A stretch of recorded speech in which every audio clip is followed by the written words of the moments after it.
Bonsoir, merci vraiment, je suis touché à chaque fois, c'est vraiment, vous êtes de plus en plus nombreux à venir.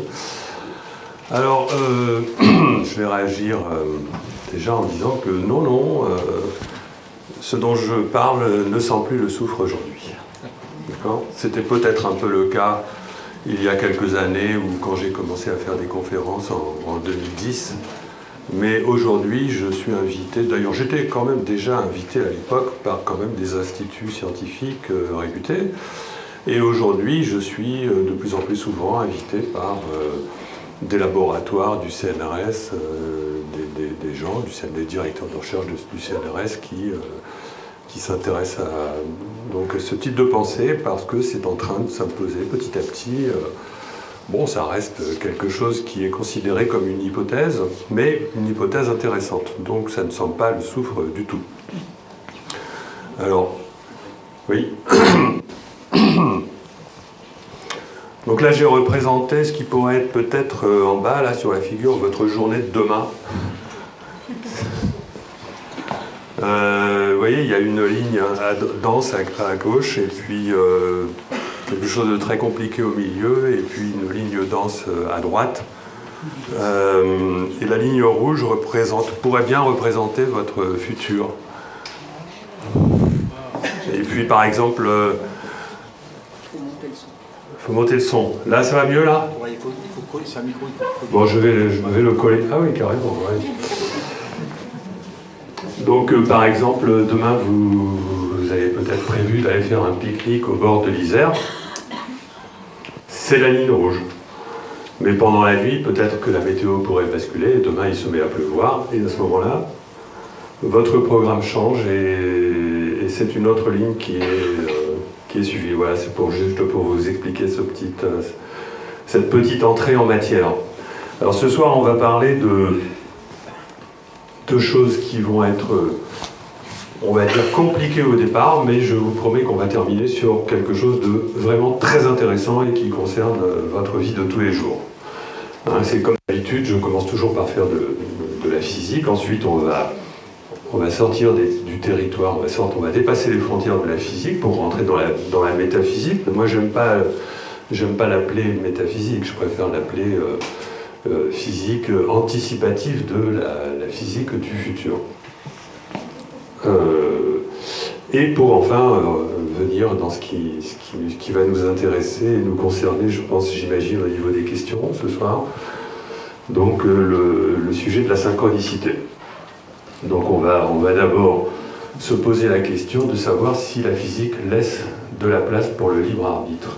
Ensuite, on va se rendre compte que oui, et donc ce qui n'est pas une preuve que le libre arbitre existe, bien sûr, et on va donc obligatoirement introduire le sujet de la conscience, et on ne peut pas parler de la conscience en expliquant pourquoi nous sommes conscients, parce que ça c'est quelque chose qui nous dépasse, mais on peut au moins essayer d'étudier la conscience en envisageant ses propriétés. C'est là que ça va être très intéressant.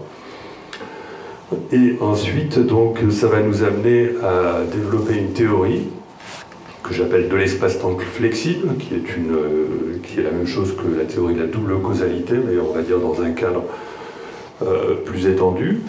Et puis là, je vais essayer de vous emmener, là c'est nouveau, vers une nouvelle vision de notre réalité qui va proposer une nouvelle hypothèse sur la structure de l'univers. D'accord? Et là, on va aller loin, on va aller dans quelque chose qui concerne la description de ce que pourrait être l'hologramme cosmique, c'est-à-dire l'hologramme de la conscience. Donc ça va être... Là, on va planer, on va aller vraiment... Ou alors on va faire une grosse escalade, et puis après, on va redescendre dans la vie quotidienne, on va revenir à quelque chose qui nous intéresse tous les jours, donc, et notamment la question de savoir s'il est possible de provoquer la synchronicité, et notamment la question de savoir comment négocier nos changements de vie les plus importants. Comment, lorsqu'on est en train de changer sa vie, lorsque notre vie devient instable, que faut-il faire, ou plutôt quel état d'esprit faut-il avoir pour arriver finalement à trouver la voie qui va nous permettre de réaliser nos rêves. Et tout ça pour conclure sur un réenchantement humaniste de notre vision du monde qui est absolument nécessaire aujourd'hui parce que la science, enfin c'est pas exactement la science, c'est plutôt la technoscience, c'est-à-dire la technologie a tiré la science dans une direction où ayant rompu les liens avec la philosophie, elle nous emmène dans une direction où l'humain finit par perdre la véritable notion de qui il est. Donc voilà, on va démarrer par,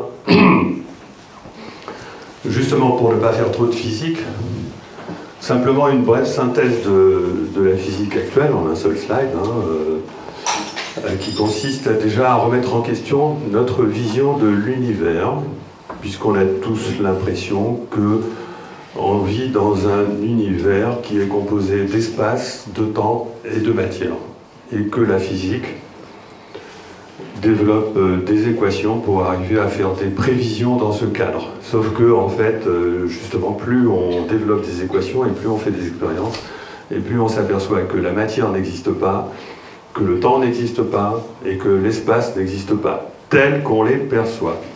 D'accord ? Ça ne veut pas dire que ça n'existe pas.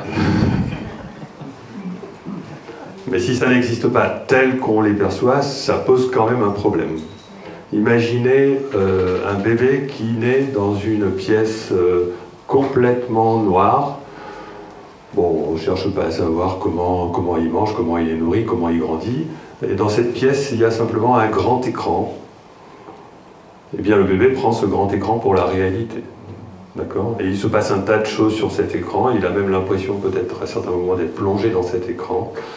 Il vit dans l'illusion d'être dans cet écran, et il vit dans l'illusion que cet écran, c'est sa réalité. Et puis un jour, où petit à petit, donc son niveau de conscience augmente, et il commence à se rendre compte, tiens, mais c'est bizarre, il y a des choses qui tournent pas rond. D'accord ? Il y a des bugs dans la matrice. Et puis donc il commence à s'interroger, il commence à sonder l'univers, à poser des questions, pour voir un peu comment ça répond.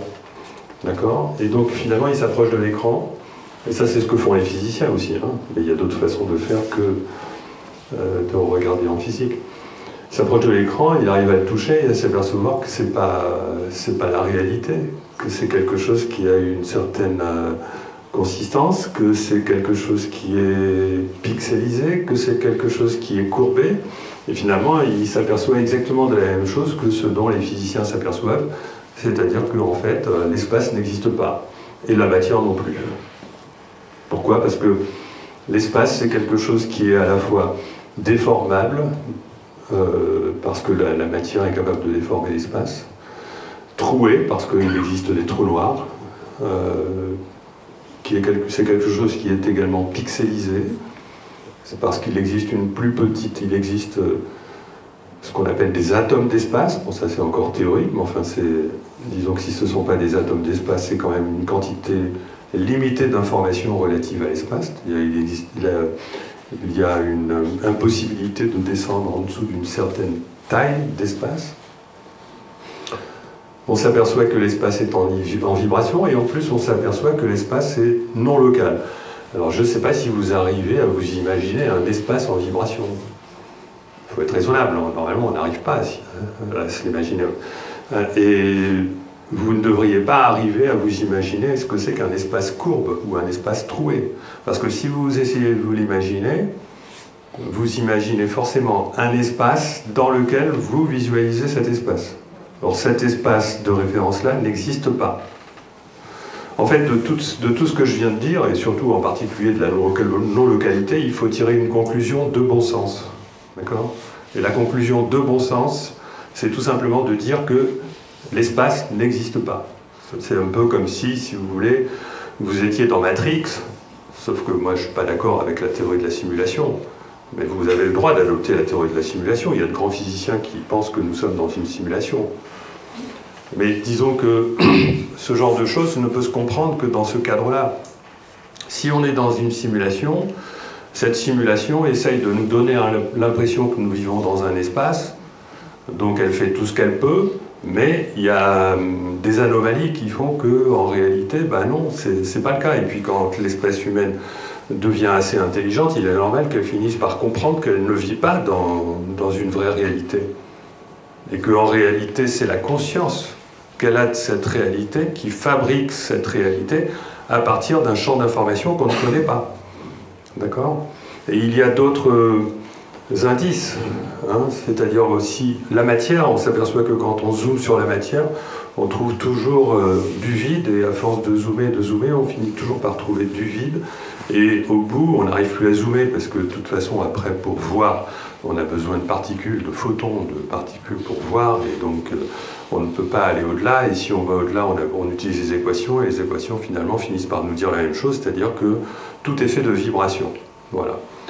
Et pour ce qui concerne le temps, eh bien, la physique nous apprend que la meilleure, je ne dis pas, tout le monde n'est pas d'accord, mais la meilleure théorie qui permet de décrire le réel aujourd'hui est la théorie de l'univers bloc, hein, qui correspond à la relativité d'Einstein, c'est-à-dire que, et qui nous dit que, et Einstein le disait lui-même il y a très longtemps, que donc le passé, le présent et le futur sont simultanés. Et depuis quelques décennies, depuis même au début des années 2000, deux grands physiciens n'hésitent même pas à affirmer que le futur est déjà réalisé.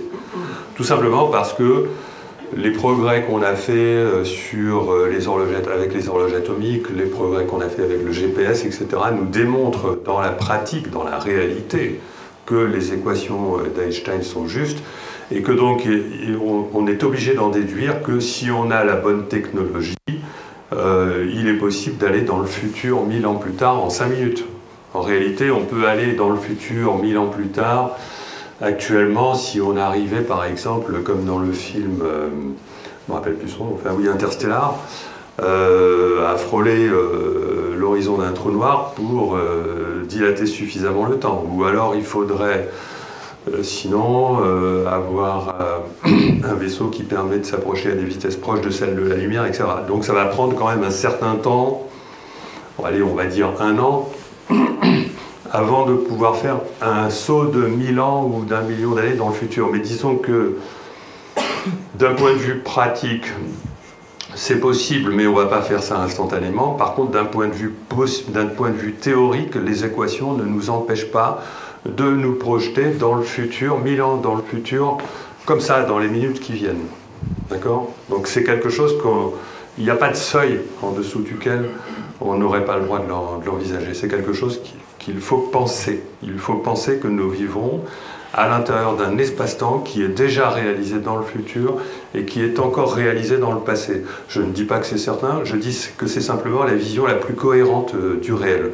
Vous verrez qu'elle pose quelques problèmes après par rapport à la mécanique quantique, mais vous verrez aussi que je propose entre autres une solution pour résoudre ce problème-là à travers la théorie de l'espace-temps flexible. Donc ma conclusion sur la physique, c'est que donc l'espace, le temps et la matière n'existent pas et que la réalité n'est pas faite de ces 3 choses-là. La réalité est faite de 3 choses qui remplacent très bien l'espace, le temps et la matière. La réalité est faite d'énergie, de vibration et d'information. Hein. Pour faire simple, l'énergie remplace la matière, les vibrations remplacent le temps et l'information remplace l'espace. Voilà. Donc ça, c'est la vision la plus objective qu'on a aujourd'hui en physique pour décrire le réel. Disons, pour se faire une représentation intuitive du réel. Hein. Bon, il y a beaucoup de physiciens qui s'interdisent d'avoir une représentation intuitive parce qu'ils restent complètement fidèles à 100% aux équations et ils ne veulent pas se forger une vision intuitive de la réalité. Ils considèrent même que l'intuition n'existe pas. D'accord ? Bon, moi je fais pas partie de ces physiciens-là. Et la conséquence quand même de... Ça c'est donc, je vous ai fait le bilan de la physique mainstream, en vous disant qu'on arrive à ces conclusions-là. Maintenant, je vais vous faire le bilan de ce que nous dit la physique qui nous libère. d'accord, de ce que nous dit la physique, et qui nous réattribue notre libre arbitre. D'habitude, je fais ce bilan en citant les travaux d'autres physiciens ou en citant les différentes théories de différents grands physiciens, etc., que ce soit de Penrose à Suarez, en passant par Damour, etc., enfin plein de... Et là, il se trouve que ce mois-ci, je viens de faire une publication en bonne et due forme, comme on dit, ou plutôt à comité de lecture dans une revue de très bonne facture, Annals of Physics, donc c'est considéré comme très sérieux. Donc cette publication qui a été acceptée propose qu'il faut rajouter 6 dimensions à l'espace-temps pour revenir à une physique qui soit déterministe. Parce que donc là, on aborde le problème de la physique et en fait le problème de la science en général. Donc nous avons tous été éduqués dans l'idée que tout était mécanique. On a tous, et moi le premier, reçu une éducation où la raison rime avec la compréhension du fait que tout a une cause, que tout est mécanique et que la science explique tout. D'accord ? Et en fait, donc on va dire qu'il y a une espèce de mouvement d'inertie qui fait que, malgré le fait qu'on ait prouvé le contraire, toute la société continue de penser ça. Moi, je pense que ça vient tout simplement du développement d'après-guerre et de la très grande puissance acquise par la technologie et par la même donc l'aura de la science qui a produit cette technologie s'est trouvé fortifié, sauf que et pendant le même moment ce qui nous a échappé, c'est que la science était en fait en train de nous dire que non, tout n'est pas mécanique. Mais bon, ça a commencé à être démontré que dans les années 80, il a fallu refaire plein d'expériences jusqu'au début des années 2000 pour montrer que au niveau quantique, les choses ne se passent pas du tout comme ça. C'est-à-dire que la réalité est multiple. C'est-à-dire qu'on n'a pas affaire à une réalité dans laquelle le futur est le résultat du passé, mais dans lequel le futur est le résultat de choix qui sont faits par la nature, comme si la nature jouait au dé. C'est quand même pas très scientifique. D'accord ? Alors on a dit, oui, mais bon, c'est seulement au niveau quantique. C'est pour ça que le quantique a pris une telle importance, c'est-à-dire que le quantique a la prétention de nous ramener en quelque sorte notre liberté, d'une certaine manière, parce qu'on a envie de dire que, voilà, tout n'est pas mécanique, donc on peut faire des choix. Sauf que c'est qu'au niveau quantique. On a dit pendant certaines décennies, c'est vrai, mais c'est qu'au niveau quantique, mais au niveau macroscopique, c'est pas le cas, tout est déterministe. Le déterministe subsiste même au niveau macroscopique. C'est ce qu'on a voulu penser. En réalité, on s'aperçoit aujourd'hui que ce n'est pas vrai. Il existe même une cosmologie quantique. D'accord ? Et on s'aperçoit que ce que nous disait la mécanique quantique et ce qui a été prouvé depuis des décennies est non seulement vrai à l'échelle microscopique, mais que c'est également vrai à l'échelle macroscopique, à travers ce qu'on appelle la théorie du multivers. D'accord ? C'est-à-dire que tout ce qui est possible arrive, non pas seulement à l'échelle quantique, mais tout ce qui est possible arrive également à l'échelle macroscopique. C'est-à-dire qu'aujourd'hui, vous avez entendu parler, probablement, en lisant certaines revues scientifiques, de différentes théories du multivers, et notamment de cette théorie qui nous intéresse le plus, qui est celle qui consiste à dire que nous avons des myriades de doubles de nous-mêmes dans des univers parallèles. Vous avez certainement dû entendre parler de ça. Bon, et vous devez savoir quelle est peut-être ma position à ce niveau-là, c'est-à-dire que moi, personnellement, je rejette cette idée que nous aurions des myriades de doubles conscients dans des univers parallèles.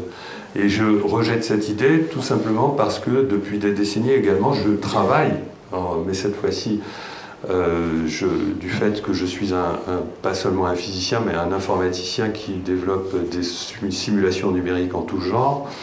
Je fabrique des cerveaux artificiels, je fais des simulations de systèmes complexes, et j'en ai tiré comme conclusion le fait que la mécanique ne fonctionne pas en 3 dimensions. La mécanique ne peut pas fonctionner. Le futur ne peut pas être le résultat du passé.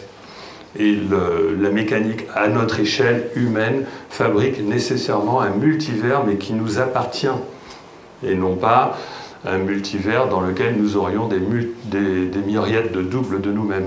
Et donc la publication que je viens de faire, donc je la résume, et après j'en ai terminé avec la physique, hein, je vous rassure, enfin, quasiment.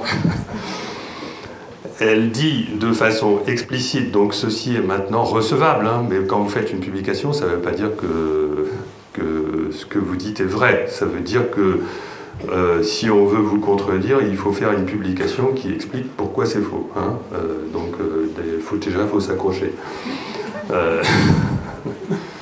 Donc la publication jugée recevable que j'ai faite, elle dit de façon explicite, elle démontre de manière explicite que les lois de la physique sont incomplètes, qu'il existe bien un indéterminisme macroscopique, et non pas seulement quantique, à cause d'une perte d'information dans les interactions. Elle dit que pour restaurer le déterminisme, il faut rajouter 6 dimensions. Et elle dit que les lois complémentaires qui résulteraient de ces dimensions supplémentaires seraient indépendantes du temps. C'est-à-dire que c'est hors du temps que nos choix de vie seraient faits. Retenez bien ça. Nos choix de vie se font hors du temps. Retenez-le, ça, si vous notez, c'est ce qu'il faut noter. Et elle dit de manière implicite que le multivers nous appartient, hein, parce que quand je fais fonctionner un billard, il n'y a pas de mécanique quantique, hein, d'accord ? Il y a des choix qui sont faits. Ces choix sont faits, un billard, on va dire, il est soumis à un rayonnement extérieur, et puis personne ne se rend compte qu'on a affaire à un multivers parce qu'il y a des interactions, et que dans ces interactions, il y a de l'information qui est échangée, et finalement, il y a le billard, il a toujours une seule... chaque boule de billard a toujours une direction parfaitement bien privilégiée, sauf que n'empêche que une billard a toujours en théorie la possibilité de choisir, si elle avait une conscience, d'aller dans le coin supérieur gauche de l'écran, et voilà. Et on peut faire en sorte que n'importe quelle condition finale, à partir du moment où on attend suffisamment de temps, puisse être satisfaite par la trajectoire d'une boule de billard. Voilà, c'est ça qui est nouveau, et je ne suis d'ailleurs pas le seul à avoir... entre guillemets, découvert, enfin en tout cas pointé du doigt ou démontré numériquement ça. Il y a des matheux français qui ont reçu le prix La Recherche l'année dernière pour avoir fait des travaux qui ont démontré mathématiquement qu'une boule de billard finit par perdre l'information sur ses conditions initiales au bout d'un certain temps. Voilà. J'ai même contacté le polytechnicien qui est le premier signataire de cette revue. On a brièvement échangé par email. Je lui demande, j'aimerais bien me faire une vision intuitive de son résultat mathématique. Il m'a dit lui-même que, ah ouais, mais c'est quand même vachement compliqué à comprendre. On a trouvé ça, mais on n'arrive même pas à l'imaginer intuitivement. Voilà. Bon. Et entre autres, et de façon implicite, cette publication montre aussi que la causalité fonctionne dans les deux sens du temps, ce qu'on savait déjà, hein, parce que les lois de la mécanique fonctionnent dans les deux sens du temps. Ça veut dire qu'on a le droit de fixer des conditions finales. Et ce qui veut dire que, en fait, le futur peut très bien être déjà réalisé, et ce n'est absolument pas incompatible avec le libre arbitre. Parce que le problème principal... mais j'écris ça depuis 10 ans, j'ai commencé à écrire mon premier livre il y a 10 ans, pour essayer d'expliquer que le fait que notre futur soit déjà réalisé n'est pas incompatible avec notre libre arbitre. Parce que notre futur peut parfaitement être réalisé de manière bien précise, et on va y venir là. Notre futur peut très bien être réalisé de manière parfaitement précise, mais changer au cours du temps. Bon, imaginez par exemple que vous êtes dans votre voiture et que vous allez à un endroit bien déterminé, une destination, vous n'êtes même pas obligé de la connaître, et vous suivez l'itinéraire qui vous est donné par un GPS. Tournez à droite au rond-point, la 3e sortie, etc. Vous connaissez ça, d'accord ? Qu'est-ce que vous faites ? Eh bien, dans votre vie, vous faites exactement la même chose que suivre l'itinéraire qui vous est donné par votre GPS. Mais ça ne vous choque pas et que vous conserviez votre libre arbitre, à un moment vous arrêtez vous en avez marre que la dame vous dise de tourner à gauche, et puis cette fois-ci vous avez envie de tourner à droite, et bien la dame continue de vous dire pendant un certain temps, faites demi-tour là, et puis elle essaye de vous faire demi-tour, et puis à un moment donné, la dame elle percute, et ça y est, elle a trouvé un autre trajet pour vous faire aller vers votre destination, d'accord? Donc votre destination n'a pas changé. Vous avez eu vous avez eu un libre arbitre, qu'il soit vrai ou faux, on s'en fiche, mais toujours est-il qu'il y a eu, finalement, votre futur a changé, d'accord? Il a changé, votre destination n'a pas changé, mais votre futur a changé parce que vous avez décidé de ne pas prendre exactement le même trajet que celui qui était prévu. Ça n'a pas modifié la structure de l'univers, d'accord? Le fait que demain, vous ayez un programme différent de celui qui est actuellement tracé par l'univers, bon, ça va peut-être changer le programme d'autres personnes que vous connaissez, que vous allez rencontrer ou que vous ne rencontrerez pas justement, mais ça ne va pas changer la structure de l'univers. Essayez de comprendre que l'espace-temps n'a aucun problème. Ce n'est pas parce que vous prenez de la liberté à un moment donné de ne pas faire exactement ce qu'il a prévu que l'espace-temps ne va pas s'adapter. L'espace-temps est parfaitement capable de s'adapter. Un informaticien comme moi est parfaitement capable de s'adapter. C'est-à-dire que moi, si je vous mets dans un jeu vidéo, je suis capable de vous donner du libre arbitre. Et vous croyez que l'univers n'est pas capable de vous donner du libre arbitre? Bon. La question est de savoir si ce libre arbitre est authentique ou pas. Voilà la vraie question. La question est de savoir si ce libre arbitre que vous avez, que la physique nous apprend que nous avons réellement, il est authentique ou pas. D'accord? Alors maintenant, je vais vous aider à essayer de comprendre pourquoi il n'est absolument pas gênant et qu'au contraire, ça va vous paraître évident à force d'y penser. Moi, ça me paraît évident aujourd'hui, mais vous, au bout de quelques semaines, mois, années, et puis quand vous avez mis un truc dans la conscience collective, après, tout le monde comprend plus facilement. Hein. Les physiciens n'arrêtent pas de nous dire depuis, on va dire, le temps, des décennies, ou plus souvent depuis le début des années 2000, le temps n'existe pas. Le passé, le présent et le futur sont simultanés. Le passé existe encore et le futur est déjà là. Le passé pourrait être instable. Le futur pourrait influencer sur le présent, pourrait influencer le présent.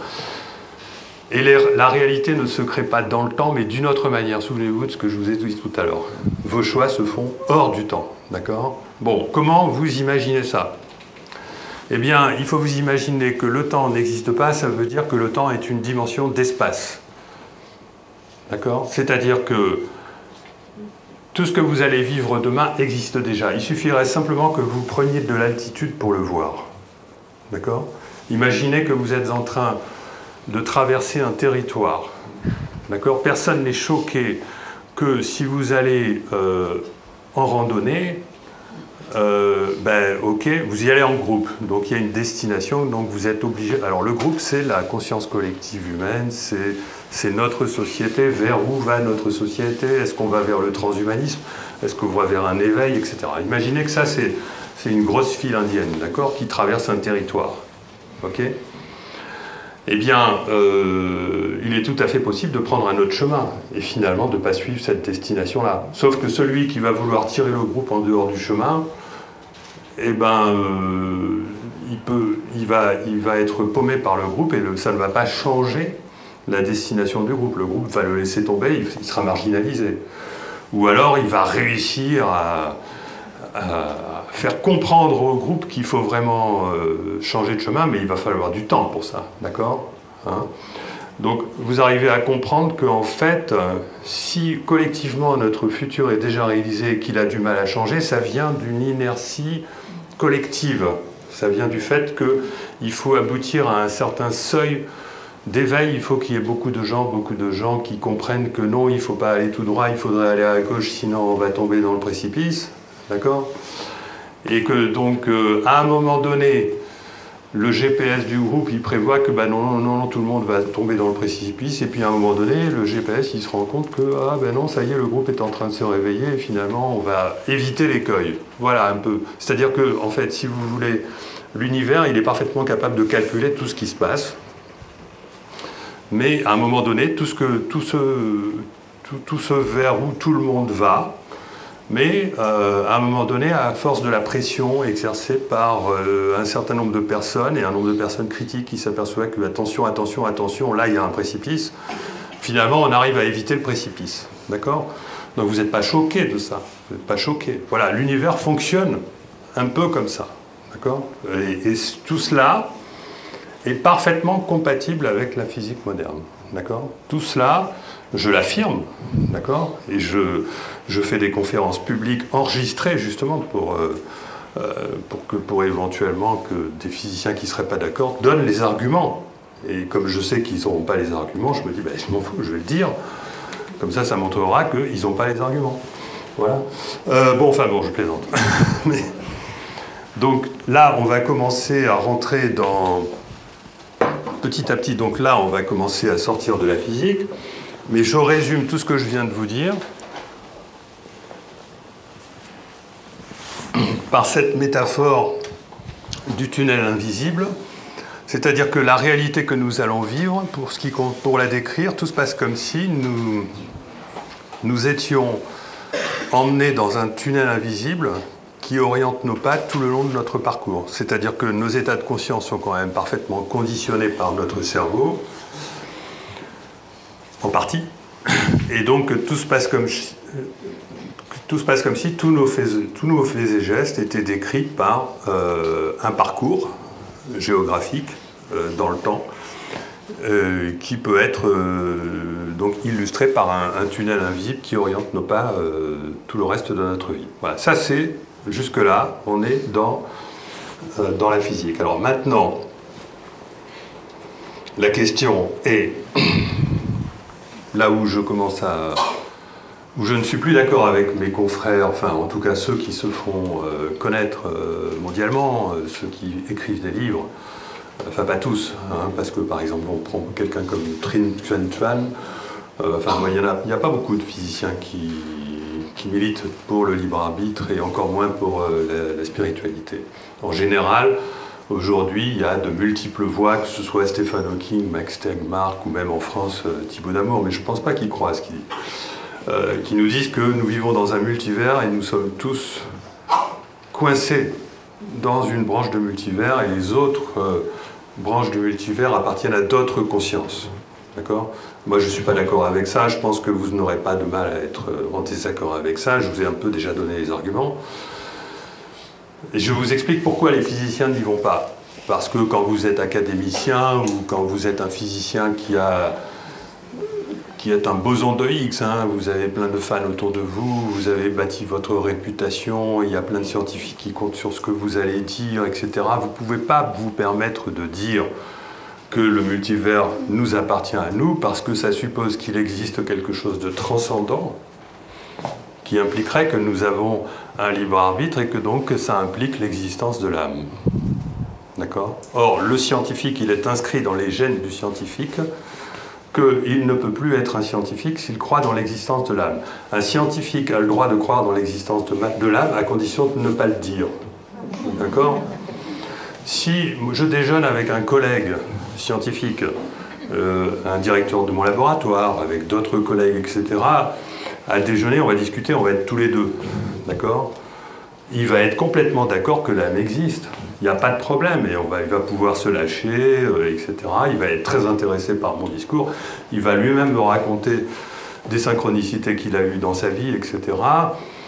Et on va être en parfait accord. Mais par contre, si on se voit au café et qu'on commence à avoir la même conversation et qu'il y a un autre collègue qui débarque là et qui nous entend parler de ça, eh ben, mon collègue avec qui était d'accord, il va complètement changer de discours, il va dire exactement l'inverse. Vous comprenez ça? Je vous dis la vérité, c'est comme ça que ça se passe. Je l'ai vécu je ne sais pas combien de fois. D'accord? Un scientifique change d'avis dès que le nombre de personnes est supérieur à 3. Non, parce que pour mettre d'accord 3 personnes, vous voyez, non mais on vit dans une société où il y a ce problème. D'accord? C'est aussi la raison pour laquelle un scientifique n'osera jamais dire à un journaliste la vérité sur l'état de la science. D'accord? Parce que le journaliste va dire qu'il a dit ça à d'autres, et en plus au public, ça va être insupportable. D'accord? Ok? Non, mais il faut comprendre qu'il y a une névrose. Enfin, je ne sais pas si c'est une névrose, parce que je ne suis pas psychologue. Je ne connais pas le bon mot pour décrire un blocage. Je ne sais pas comment... je ne sais qu'une seule chose, c'est que les scientifiques sont victimes d'un triple syndrome. Le formatage, le cloisonnement et le communautarisme. Ça fait 3 prisons.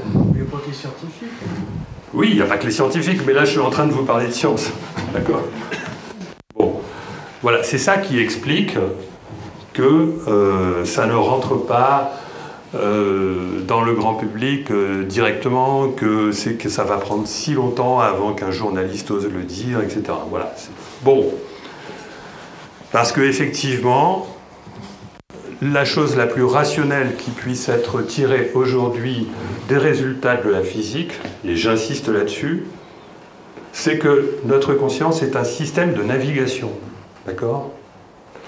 Alors si vous allez du côté, par contre, donc vous allez me dire, oui, mais la science, bon, quand même, elle ne progresse pas à pas, et elle doit attendre longtemps avant qu'une vérité établie, enfin il faut procéder par validation successive, et ça prend du temps, il faut que ce soit démontré, hyper démontré, etc., avant que ça passe dans le grand public. C'est complètement faux.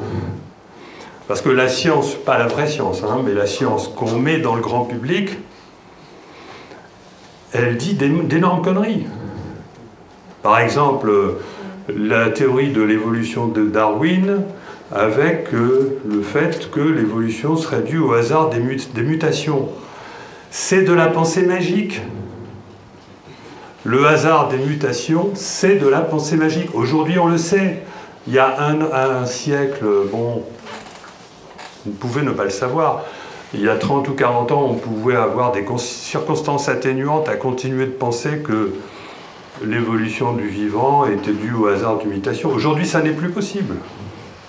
Parce que l'évolution, le vivant, ressemble plus à une technologie qu'à quelque chose qui peut évoluer comme ça par le hasard des mutations. Il suffit d'avoir du bon sens, il suffit de garder raison et d'être rationnel pour jeter Darwin. De même que pour jeter l'idée que la conscience pourrait être le produit du cerveau. Il n'y a strictement aucune raison à ça. Pourquoi est-ce que la science, telle qu'on nous la fourgue dans les médias, nous dit des bêtises pareilles? Je vous pose la question, d'accord? Donc, il ne faut pas attendre que la science ait soi-disant démontré ceci pour commencer à y croire. La première raison, c'est tout simplement que ce qu'on nous donne à penser, ce qu'est la science, ça peut souvent être des bêtises et ne reposer sur rien ou que sur du vent ou simplement sur des croyances, d'accord? Et donc c'est à vous d'utiliser votre raison qui est composée à la fois de la rigueur et de l'intuition, d'accord? Il ne faut jamais oublier l'intuition, c'est-à-dire que vous avez tous une intelligence qui est susceptible de dépasser celle d'un scientifique si vous utilisez simplement vos 2 cerveaux. Un scientifique n'a pas le droit d'utiliser son 2e cerveau, son cerveau droit, d'accord? Vous, si vous utilisez votre cerveau droit, même si votre cerveau gauche il est moins développé que celui d'un scientifique, vous pouvez être plus intelligent, d'accord? Bon. Donc ça, c'était juste une introduction. Pour la suite, enfin, bon, j'ai même fait une grosse parenthèse, mais bon, c'est que ça avait besoin de passer. Donc, si le futur est déjà réalisé, ça veut dire que tout se passe comme si nous avancions sur un chemin qui nous déroule ce que nous allons vivre, d'accord? Mais mathématiquement, ça revient exactement au même, et surtout, à partir du moment où on vit dans un monde d'information, hein, et où l'espace n'existe pas, Alors la question de ce chemin et de ce territoire, c'est pas évident, d'accord? Donc il y a une meilleure façon, plus rationnelle, de considérer cette histoire de tout se passe comme si nous avancions sur un chemin.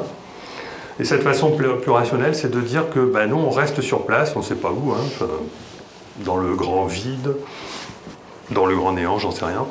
Par contre, nous recevons un flux d'informations. C'est-à-dire qu'il est équivalent de dire que nous avançons le long d'un chemin et que la réalité se déploie selon le changement d'environnement, que de dire que le nouvel environnement vient vers nous. D'accord ? C'est-à-dire que tout se passe comme si, et il est même plus objectif de considérer que nous vivons dans un flux d'informations à contre-occurrence, c'est-à-dire que le futur vient vers nous. Vous allez voir que... Donc là, à partir de là, nous allons dépasser les frontières de la physique, et vous allez voir que c'est très productif, parce que ça nous permet de comprendre, en tout cas d'émettre des hypothèses sur certains grands mystères, et notamment grands mystères de la vie, comme justement celui de l'évolution. Donc si on fait ça, donc là on peut le voir de différentes manières, j'ai remis mon tuyau, donc cette fois-ci c'est le tuyau qui vient vers moi, la réalité se crée finalement du futur vers le présent. Alors la question qu'on va se poser obligatoirement, c'est comment se crée le futur? D'accord? Comment se crée le futur? Alors donc c'est là que je vous propose ma façon de voir les choses, après je vais le développer. Donc c'est ce que j'appelle la théorie de la double causalité. Donc ce sont nos intentions qui agissent dans le futur pour déterminer ce que nous allons vivre, d'accord? Et évidemment, toutes nos intentions ne vont pas être réalisées puisque notre réalité collective va mélanger toutes nos intentions pour faire une seule réalité que nous allons tous vivre. Donc on ne peut pas satisfaire tout le monde. On ne peut pas mettre tout le monde au même poste, voilà, on ne peut pas faire gagner tout le monde à la loterie, etc. D'accord? Donc c'est pour ça que c'est compliqué, d'accord?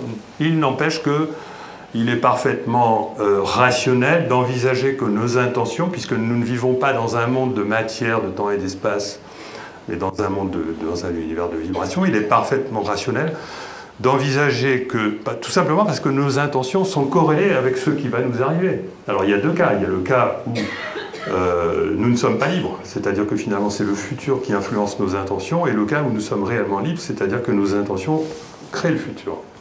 D'accord? J'ai pas pris position là-dessus. Et la deuxième chose, c'est nos attentions. Donc là c'est important pour la fin de mon exposé. Nos attentions agissent dans le présent pour achever de configurer notre réalité, parce que dans le présent, il se peut que deux chemins soient offerts à nous, hein, aller à droite, aller à gauche, décider de parler à telle personne ou dire non, lui je l'évite, etc. Et ce sont des choses qui peuvent changer la vie, d'accord? Alors il peut y avoir du conditionnement là-dedans, mais de temps en temps il peut y avoir de la présence d'esprit, puisque nous avons un libre arbitre, puisque nous avons un libre arbitre potentiel, puisqu'il n'existe aucune source de conditionnement qui va vous empêcher d'avoir affaire à deux chemins devant lesquels il va falloir choisir. C'est la physique qui le démontre. Il n'existe aucune source de conditionnement et votre condition. Ça ne veut pas dire que vous n'êtes pas conditionné si deux chemins se présentent à vous. Attention, il faut rester dans la nuance. Alors, pour essayer de vous imaginer ça, donc je vous ai dit, votre futur c'est un champ des possibles. Mais en même temps, je vous ai dit, il est déjà réalisé de façon unique. Donc pour visualiser le champ de potentiel, bon ben, je fais une vue de dessus de votre arbre de vie, de ce tourbillon dans lequel les intentions de chacun d'entre nous se mélangent pour arriver finalement à la réalisation d'une seule réalité. C'est quelque chose qui est en train de changer en permanence. Cela n'empêche pas que, à un moment donné, un seul parcours est calculé par l'univers. Si vous êtes un informaticien et que vous voulez simuler l'univers, il faut absolument l'avoir, ce parcours, à tout instant. Parce que si jamais vous le perdez, après, ça devient le bordel, hein. Le programme est buggé. D'accord? Moi, c'est parce que je suis informaticien, entre autres, que je comprends qu'il est possible que l'univers fonctionne comme ça, à condition qu'à tout moment, il existe une version viable de l'univers. Parce que si à un moment donné, l'univers perd la boule et il n'y a plus de version viable, là je ne suis pas sûr que le programme va pouvoir retrouver la chaîne de causalité, d'accord? Mais par contre, si à un moment donné, il existe une chaîne de causalité, je suis capable de la préserver même si elle change pour chacun d'entre nous, d'accord? Alors, ça veut dire qu'il est nécessaire que nos lignes temporelles puissent commuter, c'est-à-dire qu'il est nécessaire que demain, s'il fait beau, c'est-à-dire que demain, si vous êtes actuellement demain, mais simplement vous ne le vivez pas, c'est juste programmé. D'accord?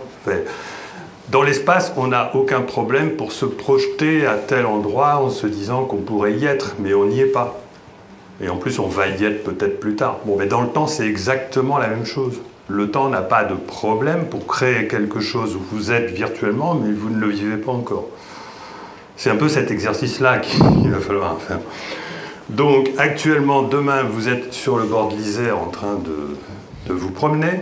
Et demain, en fait, non, vous n'allez pas sur le bord de l'Isère parce qu'il pleut. Voilà. Nos lignes temporelles peuvent commuter. Cette possibilité de commutation de lignes temporelles, ça vient de mon étude du billard, dans laquelle j'ai montré qu'il est possible de fixer des conditions finales. Ça vient du fait, ça j'ai oublié de le dire, que la quantité d'informations dans l'univers est limitée parce que nous vivons dans un univers d'informations. À partir du moment où la quantité d'informations est limitée, il suffit d'attendre un certain temps pour voir de multiples trajets, qui relient des conditions initiales et des conditions finales. Ceci est démontré. Je vous le ferai plus tard, ça je l'ai fait à ma précédente conférence et puis on pourra le faire aux questions si vous voulez. C'est juste une petite illustration dynamique. Et donc là je vais vous montrer encore des variantes. Une autre façon de voir les choses. Je pense qu'à l'avenir, peut-être pas 10 ans, mais dans 20 ou 30 ans, il apparaîtra sur le marché des livres virtuels qui sont gérés par une intelligence artificielle, qui sera capable de modifier, pendant que vous êtes en train de lire le livre, la fin du livre, et même le début. D'accord ? Je travaille moi-même actuellement sur l'architecture d'un robot qui permet d'écrire des livres ou de dérouler des scénarios à futurs multiples. D'accord ? Donc, si nos ingénieurs vont le faire automatiquement, parce que dès qu'un truc est amusant, c'est fait. Hein, on vit dans une société qui est comme ça. Hein, donc, si ça arrive, vous imaginez bien que si on est capable, alors qu'on est encore des primitifs, de réaliser ça, vous imaginez bien que l'univers est capable de le faire. D'accord ? Donc, voilà, comment faut-il concevoir notre réalité? Notre réalité, il faut le concevoir comme étant un passé qui est une zone de forte densité parce que nous avons le souvenir de notre passé jusqu'à un moment où là, on n'est plus trop certain de ce qui s'est passé. Et nous sommes capables d'anticiper notre futur, nous sommes à peu près sûrs de ce que nous allons faire pendant un certain temps, mais pour ce qui concerne le futur, c'est déjà un peu moins dense. Voilà une possibilité de se visualiser notre vie, enfin une période de notre vie, comme étant composée d'une période déterministe qui est notre futur, même relativement lointain, notre passé proche, mais pour ce qui concerne notre futur lointain, il peut changer. Donc là, j'ai visualisé sous la forme d'une ligne rouge notre ligne temporelle actuelle, qui est composée de notre passé actuel, de notre présent et de notre futur actuel, et vous voyez que elle pourrait très bien changer dès demain, et notre futur actuel, de même que notre passé actuel, pourrait devenir un nouveau passé et un nouveau futur. Voilà comment je conçois notre réalité, d'accord ? Et ça permet de mieux comprendre, parce que je suis loin d'être le seul à avoir imaginé ce genre de choses. Et je ne sais pas si certains d'entre vous ont vu le film Cloud Atlas. Le film Cloud Atlas vous raconte l'histoire de 6 destinées, dont 3 ont lieu dans le passé, une dans le présent, ou 3 dans le futur, 2 dans le futur, qui sont toutes simultanées, et les personnes qui vivent chacune de leur destinée dans ce qu'on pourrait appeler des vagues de la conscience du passé. Donc là, vous avez en quelque sorte un espace-temps dans lequel il y a 6 vagues. Il y a une vague de la conscience en... Bon, j'arrive pas à lire, mais enfin, 1800, je sais pas combien. Il y a une vague de la conscience en 2300, je sais pas combien, voilà. Et il y a 4 autres vagues de la conscience pendant lesquelles l'histoire se réécrit. D'accord ? Et les héros de chacune de ces périodes, le film le montre d'une manière un petit peu, quand on n'est pas au courant, on ne comprend pas bien. Mais ils sont tous reliés. Tout se passe comme si ils dépendaient tous de du même soi, comme s'ils avaient tous le même soi, comme s'ils étaient reliés par une entité extérieure à l'espace-temps qui correspond au sens de leur vie. Et évidemment, cette entité extérieure à l'espace-temps, ce soi, cet esprit, ce que vous voulez, s'il a un intérêt à vivre telle vie, c'est aussi pour acquérir tel talent ou résoudre tel problème qui va servir dans une autre vie à une autre de ses émanations pour évoluer, résoudre tel problème. Donc si ça se trouve, si on est d'accord avec cette thèse, on serait nous-mêmes en train d'évoluer non seulement grâce à nos progrès, mais on pourrait évoluer grâce aux progrès que font les autres instances de nos autres moi dans le passé ou dans le futur. Voilà, ça c'est une théorie très intéressante. Elle peut paraître assez fantastique, mais elle est tout à fait compatible avec une physique dans laquelle les lois seraient flexibles, avec une physique dans laquelle l'espace-temps serait flexible et où les choix seraient faits par la conscience, et il y aurait donc la nécessité que la conscience évolue à travers ce qu'on appelle l'évolution de l'âme. Puisque l'âme est quelque chose dont on doit, si on veut rester rationnel, envisager obligatoirement qu'elle existe. Bon.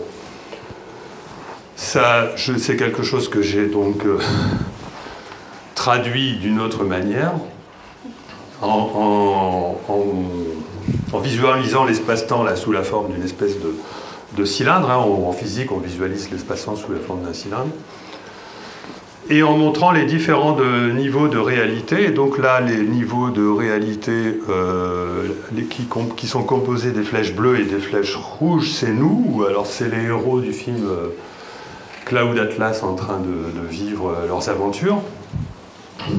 Et ces héros sont tous reliés par l'intermédiaire d'entités à un niveau supérieur, et peut-être encore à un niveau encore supérieur, etc. C'est-à-dire que là, je suis en train de visualiser l'espace-temps sous la forme d'un réseau de neurones.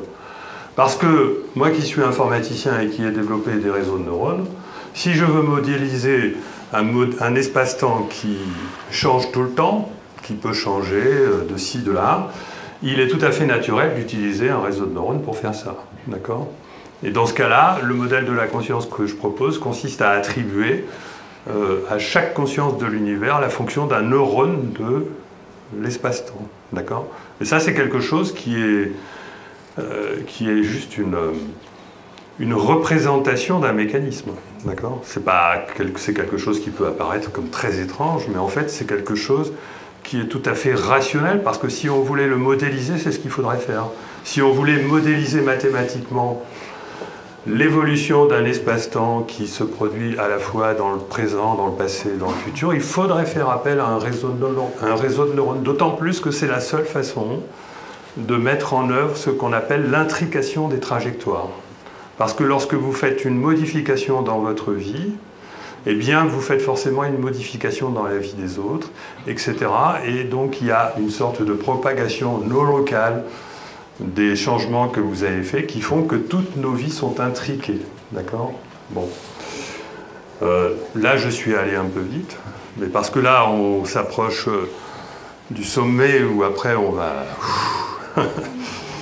Et donc, bon, je voulais quand même caser cette chose-là, qui est quand même quelque chose qui va vous permettre de visualiser plus facilement le fait que ce qui peut vous paraître difficile à penser, c'est que notre réalité dans le futur, ou même dans le passé, que notre réalité, notre futur puisse avoir la même précision que ce que vous voyez maintenant, d'accord? C'est-à-dire que vous êtes bien d'accord que vous avez du mal à imaginer que demain, ce que vous allez vivre puisse être aussi déjà maintenant précis que ce que vous êtes en train de vivre maintenant. On est d'accord? Oui. On a du mal avec ça. Oui. D'accord? Oui, mais si vous êtes dans un jeu vidéo, le concepteur du jeu vidéo, il n'a pas besoin de déployer toute cette précision. Il a juste schématisé l'affaire. C'est-à-dire que si notre univers fonctionne comme un vaste cerveau, il n'a pas besoin de faire cette idiotie qui consiste à prévoir tout ce qui va se passer en attribuant à chaque pas de temps toute l'information qui va être vécue. D'accord? Non. Il fait ça d'une manière beaucoup plus souple, d'accord? Il fait ça un petit peu comme un architecte. Il dessine la trajectoire, il respecte simplement la cohérence. Il n'y a pas besoin, et ceci d'autant plus que notre réalité n'existe pas sous la forme d'espace, de temps et de matière. Il faut simplement préserver la cohérence de ce que vous allez vivre. C'est-à-dire que l'espace-temps a juste besoin de savoir que demain, vous allez là et que si vous n'allez plus là, bon, ben, vous allez rencontrer un tel, etc. Voilà, il a juste besoin de préserver sa cohérence et donc il n'a absolument pas besoin de toute cette précision. Une autre raison est que chacune de nos réalités est fabriquée par la conscience de cette réalité. C'est-à-dire que puisque c'est la conscience qui fait les choix, c'est bien la conscience qui fabrique les réalités que nous allons vivre communément, d'accord?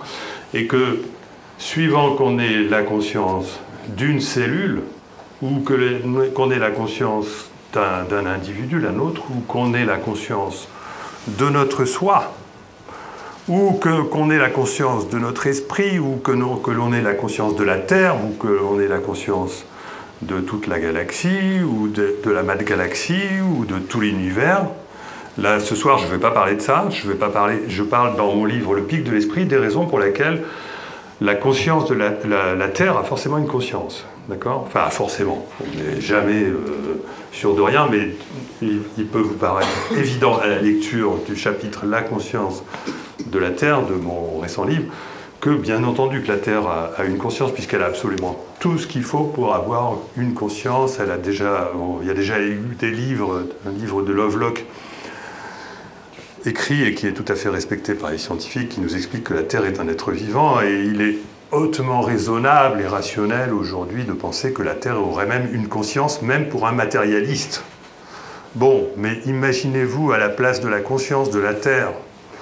La conscience de la Terre, vous verrez en me lisant que une seconde pour la conscience de la Terre, ça représente 1 an pour nous. Vous, ce que vous voyez en 1 seconde, c'est déjà parfaitement défini. Ce que vous voyez en 1 seconde, c'est le mouvement d'un geste. Vous le voyez parfaitement, vous le voyez spatialement. Ce que la Terre voit en 1 seconde définit ce que vous allez vivre pendant 1 an. C'est déjà réalisé. Simplement pas dans tous les détails. Les détails, c'est vous qui allez vous en occuper. D'accord? Donc c'est intéressant de voir les choses comme ça, parce que ça aide à comprendre pourquoi votre futur est nécessairement déjà réalisé. Parce que pour la conscience de notre planète voit en un seul regard tout ce qui va lui arriver durant 1 an. Notre galaxie voit peut-être en un seul regard tout ce qui va lui arriver en 1000 ans. D'accord, vous voyez? Et cela jusqu'à l'échelle globale de tout l'univers, dans lequel, par exemple, le Big Bang est juste un organe de l'immense organisme de la création. Le Big Bang n'est pas quelque chose qui n'existe plus et qui a existé il y a 13,6 milliards d'années. Le Big Bang est quelque chose qui existe maintenant et qui se trouve à une distance de 13,6 milliards d'années-lumière. D'accord? Il est beaucoup plus rationnel de penser que le Big Bang a lieu maintenant, mais que nous ne voyons cet organe, cette partie de l'immense organe de la création, que ce qu'il a été il y a 13,6 milliards d'années-lumière, que de dire que le Big Bang n'existe plus d'après les résultats de la physique moderne. Voilà, simplement il faut s'habituer à ces concepts-là, et c'est une question d'habitude. Vous avez vu comment les physiciens, ou pas les physiciens, mais les scientifiques en général, sont capables de garder comme scientifique, comme théorie scientifique, des choses qui sont aujourd'hui d'immenses bêtises, mais on continue de nous l'apprendre à l'école. Bon, alors, je suis un petit peu parti là. Donc ça, je vais juste rebondir là-dessus pour continuer. Je vais continuer mon envolée.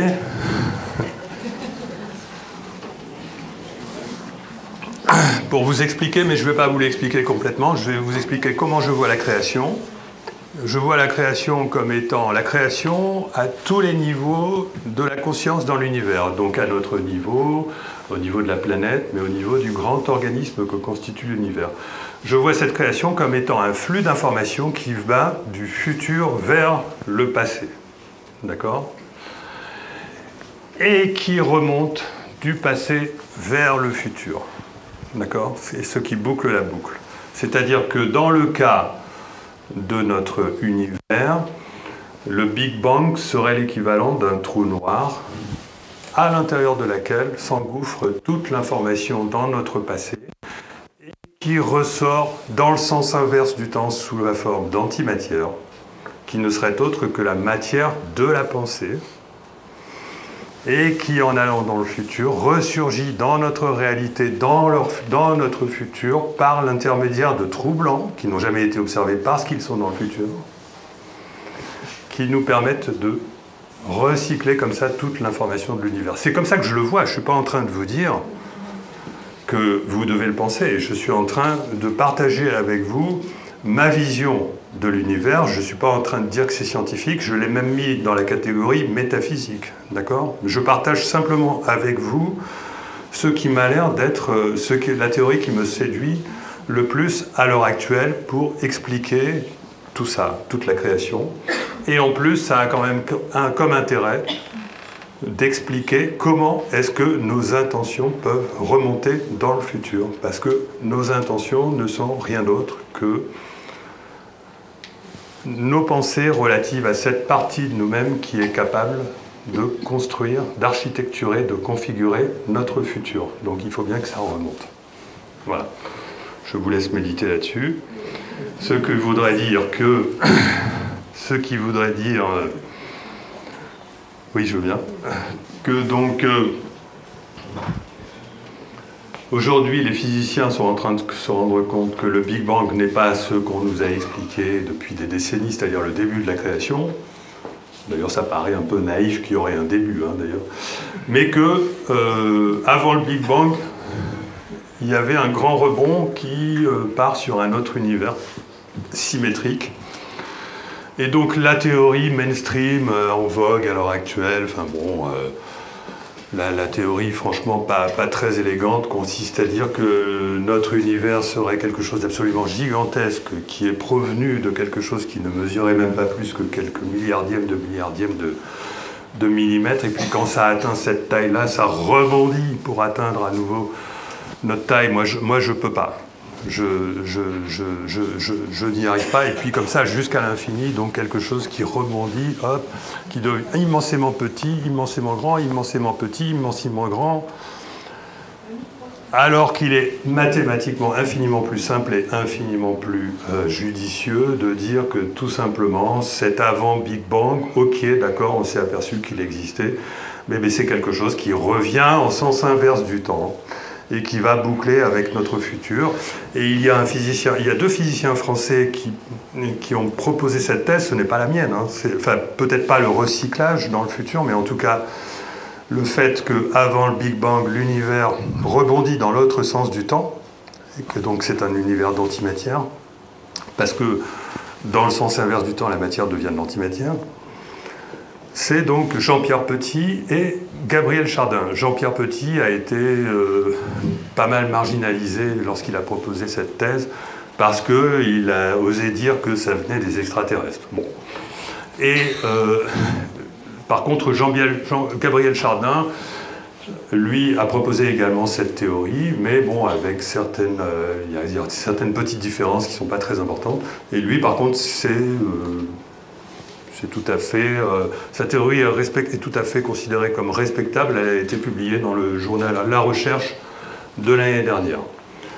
Donc voilà, je voulais vous parler de ça et de vous dire qu'aujourd'hui, il y a quelque chose qui a tendance à aller dans le sens de tout ça, c'est-à-dire qu'il est beaucoup plus facile de considérer que notre univers, effectivement, pourrait boucler sur un univers d'antimatière, et pourquoi pas se reboucler donc avec notre futur, dans le cadre de la conjecture holographique où on se fiche complètement de l'espace, que l'important c'est simplement que la physique puisse être mathématiquement cohérente.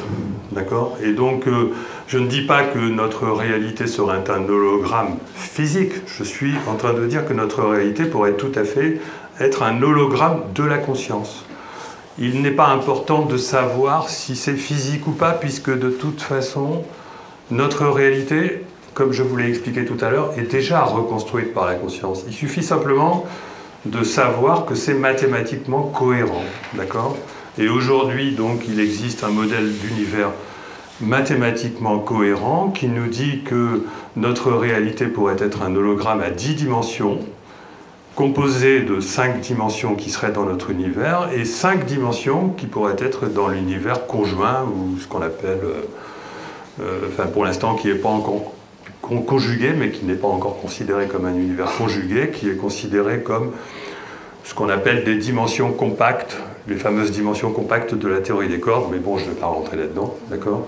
Ce que je veux dire, c'est qu'aujourd'hui, les physiciens sont de plus en plus séduits par une vision holographique de l'univers à 10 dimensions.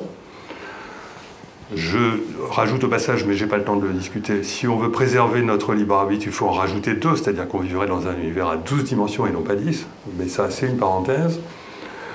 Donc les physiciens sont en train de nous proposer un univers à 10 dimensions, probablement extensible à 12, d'ailleurs il y en a 11 pour la théorie des cordes généralisée, qui est quelque chose qui se comprend beaucoup mieux si on considère qu'il s'agit d'un hologramme de la conscience et non pas d'une réalité matérielle physique, parce que là, il faudrait vraiment faire des contorsions pour arriver à comprendre comment les choses peuvent se replier de cette manière. Et il ne faut pas du tout effectivement comprendre la matière comme l'antimatière comme de l'antimatière en tant que telle. On est là face à des concepts qui ont un sens essentiellement mathématique.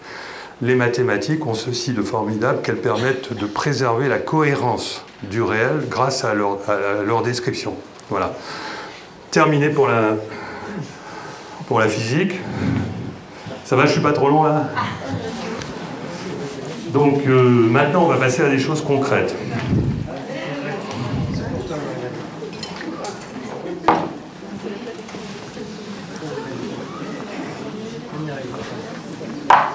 Donc jusque-là, je vous ai expliqué dans quel cadre théorique s'inscrit la théorie de la double causalité que je popularise depuis 2009-2010, où je dis essentiellement 2 choses, c'est-à-dire que en général, tout ce qui n'est pas déterminé par le passé est déterminé par le futur, ce qui peut provoquer des coïncidences qu'on ne comprend pas forcément.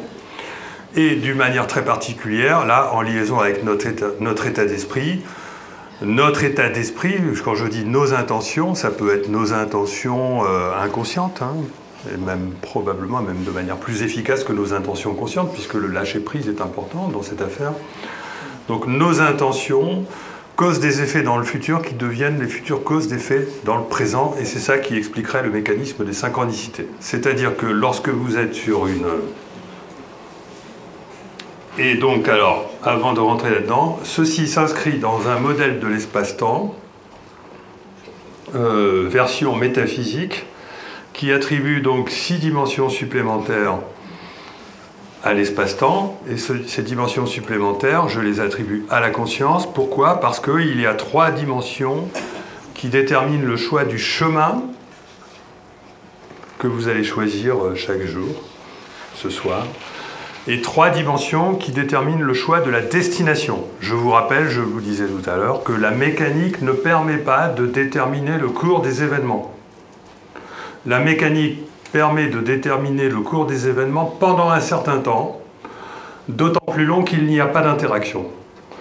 Par contre, s'il commence à y avoir beaucoup d'interactions, il y a une perte d'information qui fait que des bifurcations commencent à apparaître, et ça, c'est prouvé mathématiquement, et c'est publié par moi-même dans une revue scientifique aujourd'hui. Voilà. Donc, il faut considérer que il y a quelque chose qui correspond à ce que nous sommes, qui détermine dans le futur notre cours des événements. Et il y a quelque chose qui correspond à ce que nous ressentons et ce dont nous avons bien conscience, qui correspond au choix que nous faisons dans le présent. Alors je dis simplement que les 3 premières dimensions correspondent à ce que j'appelle la densité de la conscience, parce que les informations qui font ce choix ne sont pas dans la matière. D'accord ? Elles sont dans le potentiel de manifestation, le potentiel de matérialisation qu'on appelle, qui est d'ontologie quantique. C'est-à-dire que le quantique, vous avez entendu parler du quantique, le quantique, ça veut dire la particule elle est partout à la fois, tant qu'on ne l'a pas observée, puis quand elle est observée, elle est à un endroit parfaitement déterminé, mais cet endroit, il est parfaitement déterminé, mais il est choisi au hasard par Dieu. D'accord ? C'est Einstein qui refusait cette hypothèse. D'accord ? Il y a d'autres manières de s'en tirer pour éviter Dieu. Le Dieu hasard, c'est de dire notre futur est parfaitement déterminé, de façon unique, on est enfermé dans un seul univers, et basta. D'accord ? Ça n'explique pas pourquoi il y a des bifurcations et pourquoi ces choix-là sont faits par des bifurcations. Mais les scientifiques sont de grands croyants et ils sont prêts à croire au hasard pourvu que ça leur évite de montrer qu'ils croient en l'existence de l'âme. Donc ce que je vais vous dire s'inscrit dans ce modèle-là, où nous avons un moi qui est notre conscience du présent et où nous avons un soi qui détermine tout ce que nous allons vivre dans le futur. D'accord ? Et avec lequel, effectivement, il est intéressant d'apprendre à se connecter. Alors, comment se connecter à ce soi qui détermine notre futur ? Bon, donc c'est là qu'on va rentrer dans des choses un petit peu croustillantes. C'est votre soi, donc ce n'est pas vous. Donc il y a 3 choses en vous qui vont vous empêcher de vous connecter à ce soi, d'accord ? Et je vais y venir tout à l'heure après, d'accord ? Parce que vous ne pouvez pas avoir à la fois un parcours qui est déterminé par votre conscience et qui va déterminer causalement ce que vous allez faire, et un parcours qui est déterminé par votre inconscient et qui va déterminer en sens inverse du temps ce que vous allez faire. Il y a comme une contradiction là, d'accord ? Sauf si vous arrivez à allier les deux. Et qu'il existe des chemins qui peuvent relier le parcours que votre soi veut vous faire faire en sens inverse du temps et votre parcours, le parcours que votre moi choisit. Et donc là, ok, admettons que vous avez décidé, bon ben je vais faire ça, je vais essayer d'aller vers un nouveau futur qui est déterminé par mon soi. Donc il va d'abord falloir vous faire trouver qui vous êtes, d'accord ? Admettons que vous ayez trouvé qui vous êtes, admettons. On va voir tout à l'heure que c'est pas si simple que ça. Admettons que vous ayez trouvé ce que vous voulez faire, une intention authentique qui est une intention que vous avez captée et non pas quelque chose que vous avez calculé. Parce que ça ne peut pas être quelque chose qui vient d'un calcul, puisque le calcul vient du cerveau. Or là, je suis en train de vous parler de la partie de vous-même qui est en dehors de l'espace-temps. D'accord ? Donc c'est une intention authentique est quelque chose qui se capte, qui se reçoit. Ce n'est pas quelque chose qui se décide. D'accord ? Là, il y a toute la différence entre le masculin et le féminin, justement. Alors, imaginez donc que là, on va faire cette hypothèse-là, que vous ayez une intention authentique, vous l'avez, mais par contre, vous avez lu des bouquins, vous m'avez écouté, etc. Et vous vous dites, bon, ben maintenant, je vais faire attention au hasard. Je vais faire attention au hasard parce que je sais qu'il peut y avoir des synchronicités, que s'il se passe quelque chose de bizarre, ça va peut-être être un signe que je dois aller par là, comme ça, je risque de rencontrer, et puis voilà. Enfin, vous voyez ce que je veux dire ? On est tous novices. Et là, il y a plein d'écueils, d'accord ? Et si vous n'êtes pas dans le bon état d'esprit, vous tombez dans la zone d'errance. Si vous êtes dans le bon état d'esprit, vous tombez dans la zone d'opportunité, d'accord ? C'est pour ça que j'ai mis 2 zones là. Et donc Se laisser guider par le hasard, ça consiste à faire des sorties de route, ce que j'ai indiqué comme étant des sorties de route, donc des flèches qui font que vous ne suivez pas le chemin habituel et vous commencez à déconner. C'est-à-dire que vous commencez à faire des choses qui ne sont pas ordinaires, que vous n'auriez pas fait en temps normal. D'accord ? Cela dit, il y a plein de gens qui sont tout à fait normaux, qui font ça tout à fait naturellement. Hein. Mais bon, non, mais là je caricature un peu. Donc vous commencez à faire des sorties de route, et vous n'êtes pas dans la zone d'opportunité, vous êtes dans la zone d'errance, et donc par conséquent, qu'est-ce qui se passe? Vous n'avez pas le bon état d'esprit, vous êtes dans la zone d'errance, à aucun moment le futur que vous souhaitez n'a pu se réaliser quelque part. D'accord? Puisque vous êtes en train de partir totalement dans le mauvais sens. D'accord? Donc vous ne laissez pas la moindre probabilité à votre chemin de vie conditionné de perdre 100% de ses probabilités. Vous ne lui donnez même pas 99. Vous êtes envahi par votre mental qui vous dit, là vous êtes à la recherche, ah là j'ai vu... Vous voyez ce que je veux dire, enfin, toutes les bêtises. Je reçois beaucoup de mails de gens qui... Je reçois 2 sortes de mails de gens qui témoignent de leur synchronicité. Il y a des gens qui vivent des choses absolument extraordinaires. Ça, c'est vrai. Mais il y a aussi beaucoup de gens qui me racontent leur synchronicité et je m'aperçois que ce ne sont que des projections. Que c'est très faiblement probable. Nous sommes tous sujets à ce risque-là. Moi, je suis en train de vous inviter à faire des choses qui peuvent parfaitement être considérées comme délirantes. Donc il est normal que j'essaye de vous enseigner de prendre garde. D'accord ? Donc, dans la zone d'errance, vous avez une forte probabilité de repli parce que, en fait, ce qui va se passer, c'est que vous allez avoir affaire à seulement 2 types de hasards. Des coïncidences qui vont vous paraître étranges, mais qui en réalité ont des causes cachées, mais vous n'avez pas le discernement pour vous en rendre compte. Parce que qui dit mental dit discernement, donc vous faites confiance à votre mental, déjà c'est pas bon. Et ensuite, vous n'avez pas le discernement pour vous rendre compte que ce qui est un hasard, qui tente à vous emmener, à vous dire va par là, en fait non, ça n'en est pas un, d'accord ?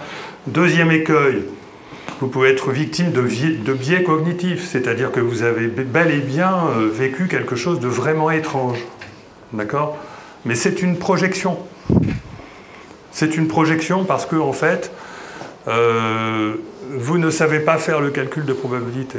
D'accord ? Vous ne savez pas faire le calcul de probabilité, et donc vous avez la sensation subjective qu'un événement vous parle, alors qu'en réalité, c'est quelque chose qui peut arriver à tout le monde, à tout moment.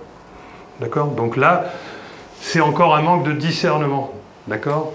Donc, qu'est-ce qui fait que vous risquez de prolonger, vous restez longtemps dans la zone d'errance et que donc il ne va pas du tout vous arriver quoi que ce soit de magique, c'est l'absence de discernement. C'est-à-dire que ça ne suffit pas de faire attention, il faut aussi avoir du discernement. D'accord ? Si vous êtes complètement pris par le mental, en plus, vous n'allez pas vous laisser... Vous n'allez pas réussir à capter l'imprévu qui va faire que vous allez pouvoir détecter les 2 autres sortes de hasards étranges qui sont de véritables influences du futur, qui pourraient vous emmener dans la bonne voie. Et il y en a 2 sortes parce qu'il y a les ponts qui viennent d'un ancien futur qui essayent de vous ramener à la raison. Ça, c'est dans le cas où vous êtes sur le bon chemin. Donc, c'est une bonne nouvelle. Si vous avez des emmerdements bizarres, c'est que vous êtes sur le bon chemin. Si, dans la vie, il vous arrive, ça peut être un accident, ça peut être etc. Enfin, quelque chose qui vous fait du tort à vous, mais pas aux autres. Hein, et que c'est étrange, et que vous avez du discernement, et que votre discernement vous dit « Ah non, ça c'est pas normal, il m'a jamais, par exemple, moi, par exemple, tomber en panne sur l'autoroute le jour où vous allez signer un gros contrat, des trucs comme ça, c'est quand même bizarre. » Donc là, tiens, on réfléchit. Bon. Donc c'est un emmerdement qui est une bonne nouvelle. D'accord ? Et vous pouvez avoir aussi des synchronicités qui vous amènent tout simplement directement vers le cadeau de la vie que vous attendiez, mais dont vous aviez oublié que vous l'attendiez, ce qui est la meilleure le meilleur cas. Parce que si vous ne l'avez pas lâché prise, vous ne serez pas capable d'être sensible à l'imprévu, parce que votre mental va attendre quelque chose. Attendre quelque chose, ça veut dire focaliser, ça veut dire empêcher la réceptivité à d'autres types d'événements qui pourraient être là justement pour vous conduire sur le bon chemin. Donc, première chose avant d'apprendre à provoquer les synchronicités, comprendre que la probabilité d'une sortie de route qui vous permet de sortir du conditionnement et de faire des miracles, de vivre la magie de la vie, est d'autant plus élevée. Donc ça, c'est le circuit orange, la probabilité d'une sortie de route positive, hein, qu'on est capable d'attention et de discernement. Être capable d'attention, ça veut dire vivre dans l'instant présent, ne rien attendre, d'accord ? Attention, ça veut dire ne rien attendre. Les choses sont déjà programmées. Alors on passe à la suite. Pour arriver à vivre ce genre de choses, cette magie de la vie, il faut bien entendu favoriser la connexion entre le moi et le soi. D'accord ? Il faut favoriser... Alors, oui, est-ce que je le dis ? Voilà, j'ai décomposé la conscience en 3 centres. D'accord ? Pourquoi 3 centres ? Non pas parce qu'il y a 3 dimensions, mais parce que la conscience est équivalente à l'espace-temps. D'accord ? Enfin, je ne sais pas si je vous ai expliqué pourquoi. Mais l'espace-temps, c'est quelque chose qui donc a une étendue spatiale et quelque chose qui vibre dans le temps. D'accord ? Les vibrations, je les attribue à l'émotion. Et l'étendue spatiale, je l'attribue au mental. D'accord ? Et les zones de forte amplitude dans cette espèce de réalité conscientielle, je l'attribue à l'ego, donc ou plutôt à la conscience de l'instant présent. D'accord ? Donc il existe 3 centres, dont un est véritablement conscient, parce que les informations de votre conscience peuvent parfaitement être inconscientes, mais de 2 types. Elles peuvent être inconscientes de type mental et inconscientes de type émotionnel, et elles peuvent remonter à la surface dans la conscience, et donc là vous avez des émotions conscientes et un mental conscient. Donc ça fait 3 centres. Si on veut favoriser la connexion avec le soi, de manière à ce que vous puissiez déjà, dans un premier temps, savoir qui vous êtes, donc se poser la question « qui suis-je ? Où vais-je ? Dans quel état ? » etc. Rechercher l'authenticité, rechercher qui nous sommes. Il faut savoir lâcher prise, c'est-à-dire ne plus être sous l'influence du mental. D'accord ? Donc partir en randonnée, faire une bonne sieste, faire de la méditation, etc. Là, il y a toutes les techniques de développement personnel derrière. Il faut aussi donc faire taire l'émotionnel. L'émotionnel, qu'est-ce qu'il fait ? Il est toujours en train d'essayer de vous faire peur, attention, etc. Et donc là, il faut développer la confiance en soi, la confiance. Et donc c'est toujours pareil, développement de la conscience du temps présent. Normalement, on est capable d'être heureux et d'avoir de la joie de vivre sans rien posséder, etc. Donc ça, c'est aussi la méditation et d'autres techniques de développement personnel qui vous permettent d'apprendre à avoir confiance. Bon, il y a des gens qui n'arrivent pas à avoir confiance en eux. Il faut des années et des années et des années pour qu'ils arrivent à avoir confiance en eux. C'est quelque chose qui se travaille. L'évolution de l'âme, ça ne se fait pas en un jour. C'est pour ça qu'on a besoin de toute une vie. Hein. Apprendre à lâcher prise, apprendre à gérer ses émotions, surtout, c'est pas du tout évident. Et donc le détachement, parce qu'on se construit toute notre vie une image de soi qui dépend de notre situation sociale, de notre situation matérielle, du pognon, de nos pouvoirs, de notre métier, etc. Et c'est important de se détacher de ça parce qu'il est possible que nous allions vers un avenir qui ait changé tout ça, où nous devenions une toute autre personne. Le but de la vie étant d'évoluer, donc il est important d'arriver à se détacher de toutes ces fausses images en plus,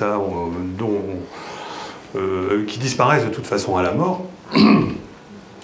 Et donc il faut accepter de changer, accepter le changement, savoir laisser agir et avoir confiance. Pourquoi ? Pour sortir des sentiers battus sont les 3 travaux, ce sont des efforts. Il n'y a pas besoin de talent. C'est ce qu'il faut développer. Pourquoi est-ce que c'est difficile? Moi, j'arrive pas à lâcher prise. Je suis obligé d'aller faire des kilomètres, des centaines de mètres de dénivelé dans la montagne pour arriver à lâcher prise. Voilà, et bon, des fois ça arrive tout seul, mais je ne sais pas le prévoir, je ne sais pas le calculer, moi, lâcher prise.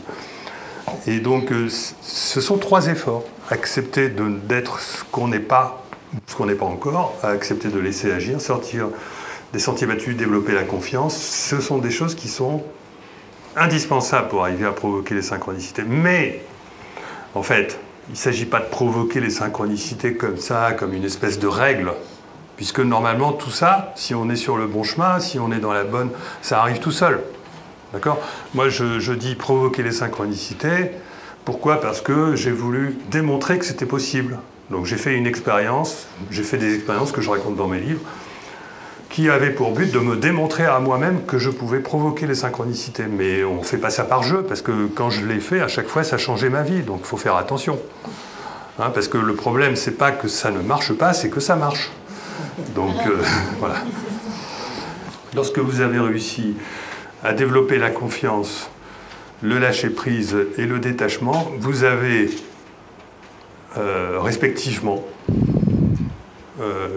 vous avez la foi. Lorsque vous avez développé la confiance, il vous vient la foi en vous-même, la foi tout court, pas la foi en Dieu. Enfin, la foi en Dieu, si vous voulez aussi, ça c'est pour ceux qui croient en Dieu. Ça revient au même que la foi tout court, d'accord ? La joie, c'est lorsque vous avez réussi à être détaché de qui vous êtes, détaché de votre ego, etc. Il vous vient automatiquement la joie d'être, la joie de vivre. Et lorsque vous avez réussi à laisser agir, à lâcher prise, il vous vient automatiquement des intuitions. Et moi, j'ai passé ma vie à développer ça, donc pour avoir des intuitions pour ma carrière professionnelle. Et donc ça, ce sont les indicateurs. Lorsque vous avez la foi, lorsque vous ressentez de la joie, et lorsque vous avez des intuitions, ce sont des indicateurs que là, vous pouvez vous mettre à l'écoute des signes, des synchronicités qui vont vous orienter sur la bonne voie, à condition d'avoir fait une demande. Parce que n'oubliez pas que vous êtes comme... Alors là, je ne vais pas renforcer les dires pas Néo dans la matrice, mais vous êtes dans une espèce de réalité qui est comme une espèce de simulation. Et donc vous êtes un acteur de votre vie. Et il existe un réalisateur, et de temps en temps, il faut savoir lui parler et négocier avec lui. Voilà. Il faut savoir lui expliquer, bon ben voilà, j'ai fait ça dans ma vie, j'ai compris ce que tu voulais, maintenant j'en suis là, mais j'ai besoin de ça, de ça, de ça. J'ai compris ce que tu... Mais j'ai besoin de ça, de ça. Dis-moi comment est-ce qu'il faut faire. Voilà, ou donne-moi directement ça. Voilà, ben, pas sous la forme d'un ordre, hein. Mais bon, c'est une espèce comment on appelle ça, d'introspection. Voilà, c'est une introspection, et il n'est pas interdit de parler à l'univers, de parler au soleil, de parler à tout ce que vous voulez. Le principal étant d'extérioriser cette demande de manière à ce qu'elle ne soit pas faite à l'ego. D'accord ? N'oubliez pas que tout l'univers est déjà le reflet de nous-mêmes. Simplement, ça ne se voit pas parce que c'est un reflet collectif. Mais en réalité, c'est bel et bien... Il y a bel et bien une part de votre reflet de vous-même dans tout ce qui vous arrive. Donc, n'hésitez pas à demander à ce qui vous arrive, voilà, ce que vous avez envie qu'il vous arrive, en négociant.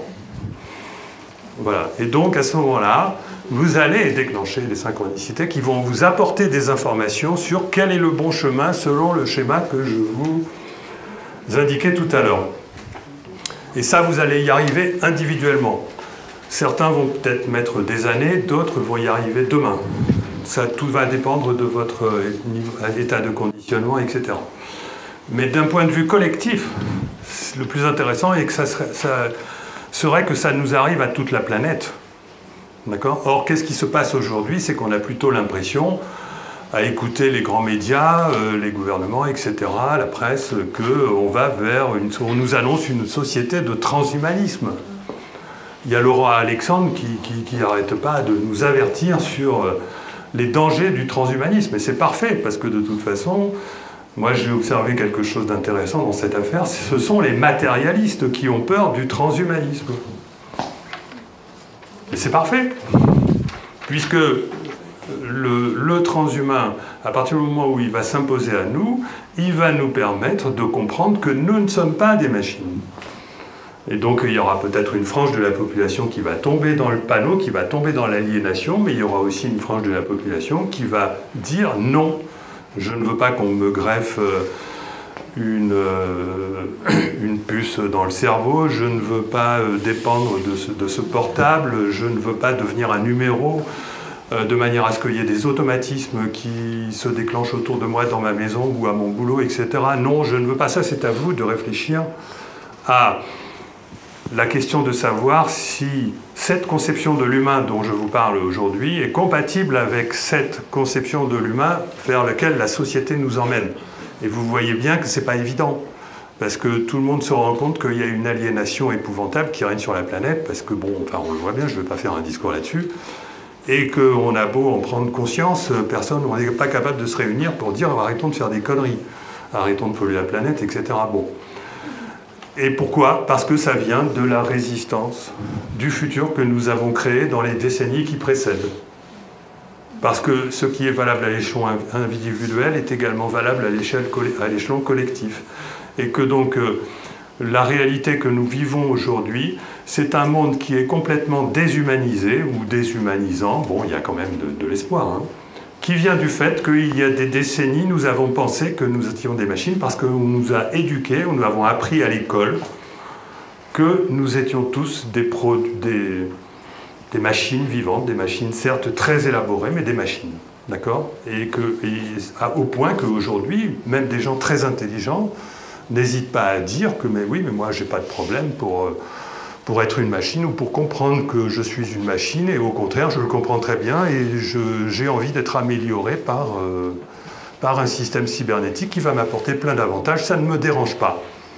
Et ces personnes-là sont aveuglées par le fait qu'elles sont totalement ignorantes de la véritable nature de l'humain. Voilà. Et donc ça, c'est à cause de la résistance de notre futur et non pas d'un complot de je ne sais quelle frange de la population, Illuminati ou tout ce que vous voulez, qui voudrait se garder le pouvoir pour elle et puis nous transformer tous en consommateurs esclaves de manière à nous exploiter. D'accord? Il n'y a pas besoin des théories du complot pour comprendre pourquoi il est si difficile d'aller dans la bonne direction. C'est simplement une résistance du futur. Voilà, et donc je vais bientôt conclure, et je vous invite à faire, pour découvrir bien d'autres choses que ce que je vous ai parlé aujourd'hui dans cette conférence, bien d'autres choses que les synchronicités, mais des questions relatives à l'après-vie, aux ovnis, aux entités, etc. De quoi s'agit-il? Est-ce que ça existe? Est-ce qu'on ne se fait pas de fausses idées sur tout ça? Je vous invite à découvrir ce que je pense sur la question. Alors, ce que j'ai écrit dans le Pic de l'Esprit, c'est véritablement ce que je pense comme étant la véritable version de la réalité, j'ai été obligé d'en faire un roman. Voilà. Parce que on ne vit pas dans une société, dans un monde qui permet de dire ce qu'on pense.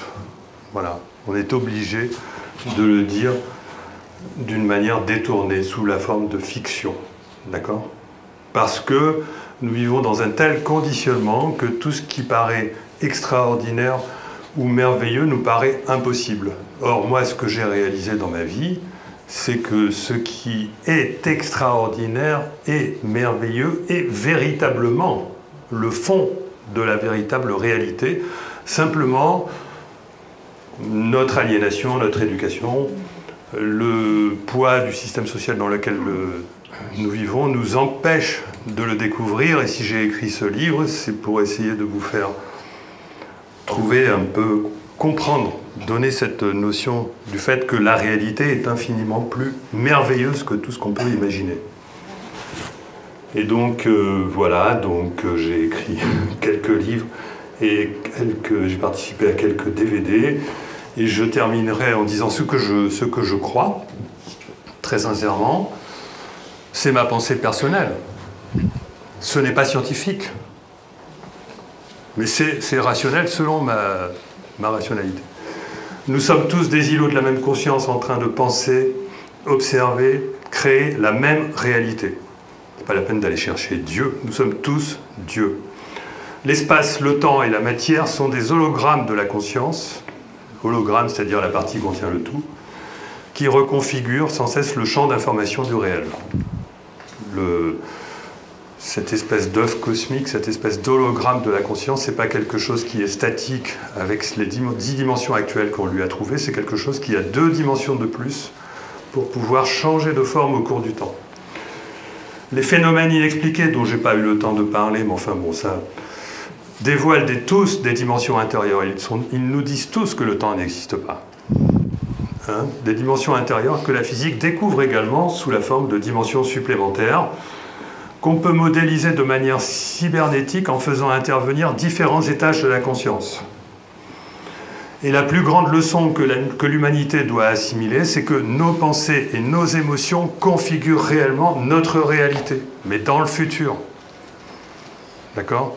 Et à condition, effectivement, de ne pas tomber dans les pièges que j'ai montrés tout à l'heure, qui proviennent de la dissociation, de l'absence de dissociation entre le moi et le soi, c'est quelque chose qui n'est pas réalisé par le New Age, par exemple, le mouvement New Age qui ne fait pas cette différence, qui ne fait pas non plus la différence entre un tas de choses. Donc le New Age dit également que nos pensées configurent notre réalité, mais ne prend pas la peine de préciser que c'est dans le futur, ne prend pas la peine de préciser la différence entre le moi et le soi, ne prend pas la peine d'expliquer pourquoi est-ce qu'il faut faire des efforts, ne prend pas la peine d'expliquer pourquoi la pensée positive est négative, ne prend pas la peine, donc attention à tout ce qui est New Age, parce que New Age, le mouvement New Age a été pensé, d'abord, cette idée que nos pensées pourraient configurer le futur, c'est quelque chose qui est une pensée millénaire. Ça a été récupéré par le New Age, et ça a été nivelé par la masse, nivelé par la ménagère américaine, nivelé par... etc. Et c'est devenu de la bouillie, d'accord? Donc attention à ceux qui vont vous dire « Ah, mais ce que dit Guillemot, c'est du New Age ». Vous allez voir les vidéos sur le web où je critique au contraire. J'explique les 5, 6 ou 7 différences fondamentales entre ce que j'explique et les préceptes de New Age. Je suis totalement opposé à la pensée New Age, d'accord? Donc je tiens à ce qu'on sorte de cette bouillie, cette idée fondamentale que nos pensées et nos émotions créent bel et bien notre réalité. D'accord ? Ça, c'est quand même très très important de le comprendre. D'accord ? C'est absolument fondamental parce que c'est la seule chose qui peut permettre de responsabiliser l'humain. D'accord ? Et je vous signale au passage qu'il y a un conflit latent entre la justice et la science.